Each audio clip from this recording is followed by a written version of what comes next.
So I want to really apologise on behalf of the watch dealing community generally. I think we're guilty for this one.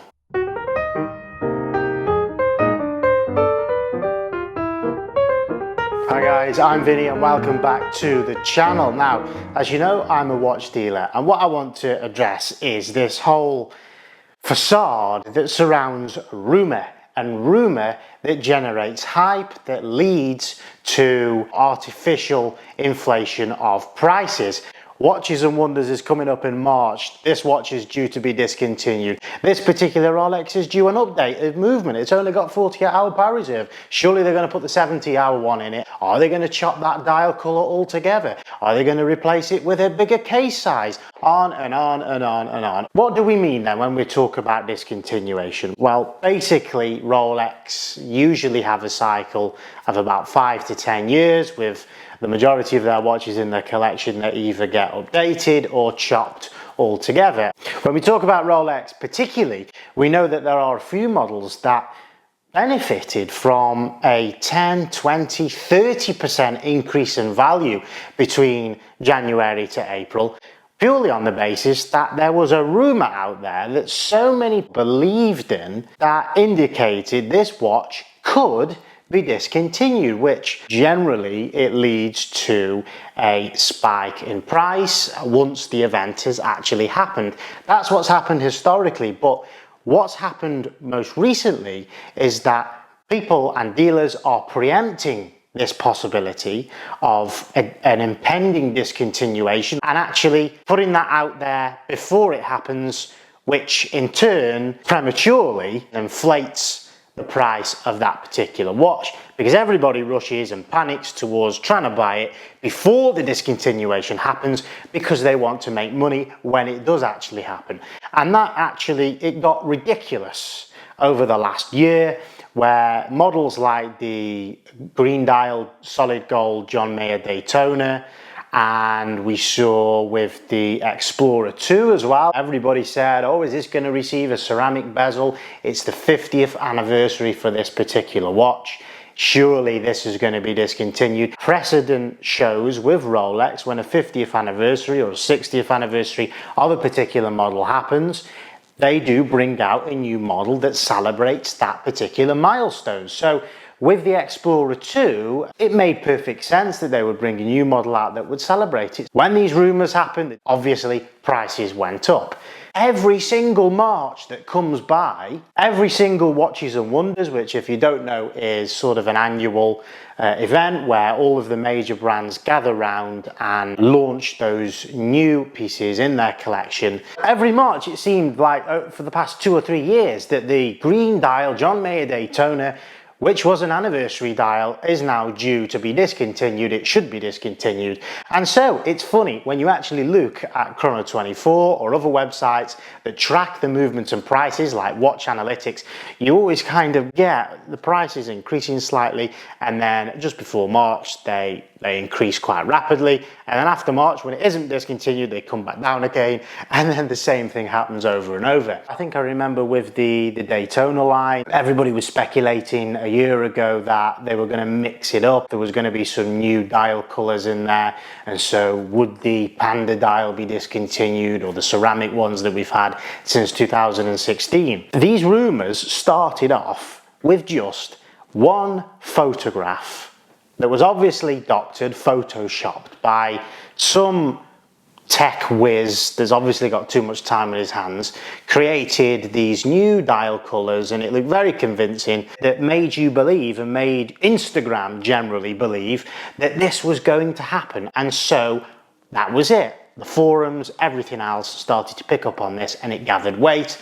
Prices of those models on the secondary market that we thought would be discontinued went up in value, and it keeps happening. I really want to say to everybody out there, with these discontinuation rumours, try to ignore them, because quite frankly they are a load of rubbish. We cannot be spending money on watches at an inflated price which has been caused purely by, I suppose you could say, dealer greed. You know, if one person's saying it, that this watch is going to be discontinued, and a dealer has 12 of them in their case, that it's their interest with the John Mayer Green Dial Daytona. I know a dealer who had at least 12 of them put away in his case. It makes perfect sense for them to hype prices by propagating that rumour that it might be discontinued. I have to say that I actually fell for these rumours.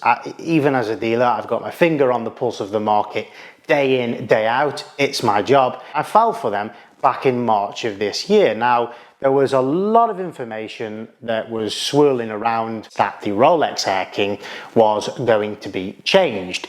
So what did the market interpret that as? It's going to be discontinued. Now, there's a big difference between discontinuing a watch and updating a watch. Now, obviously, dealers will want to propagate the rumour that it's going to be chopped altogether, and therefore that line is going to shoot up in price because it was the last that you could buy of that particular design. When Watches and Wonders happened, what did they do? The dial wasn't changed at all. We expected it would be. They just added another 0 to the 5-minute increment on the dial to balance it up and slightly improve it. So what happened is they brought a new model out that wasn't really that different at all. In fact, in the ways that it was different, it was better than the 116-900. It was an upgrade. So it had the opposite effect on the secondary market for that model, which was phased out, the 116-900, and actually drove prices back down. I paid £9,000 for one of those in unworn condition. A few weeks later, I had to make my first ever loss as a dealer, and I sold it at £8,300, a £700 loss, which, you know, I don't get out of bed in the morning to make a loss, and that hurt. So I won't make that same mistake again. And this is the thing.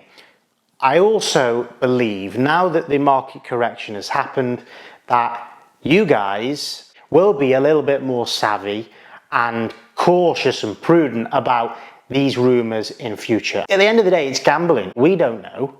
We're not inside Rolex. We are not the authorised dealer. Whenever there's a 50th or 60th anniversary, I don't care. I think it's best to just shy away. There's a story as well that I've got from when I was actually speaking to a close dealer friend of mine. This was a couple of months really before Watches and Wonders happened in March, and they were talking to me about the Rolex Submariner 126-610 LV, which of course is the Starbucks. He actually said to me, and it was a bit of a tip that he felt that he was giving me, yeah, Vinny, why don't you buy some of these Submariner Starbucks? They're going to be discontinued. Everybody's saying it. And I said to him, really? You know, logically, does that actually make any sense to you? At the time, the 126-610 LV had only been in production for a year and a half. So why would it make any sense whatsoever that Rolex would invest so much money in research and development, that new 41mm case, the wider lug width and completely brand new wider bracelet? Why would it make sense that they would put all of that effort in to only chop the watch after a year and a half? And this dealer had actually gone out and bought a couple of them. And I said to him, Luke, I think you're wrong. Seriously, I think you've been listening too much to what other people have been saying, other dealers have been saying, so much so that you yourself as a professional has been fooled by it. Did that dealer lose money on it? Probably he did, because obviously after that happened, prices came back down again when it was realised that, oh crap, I was wrong.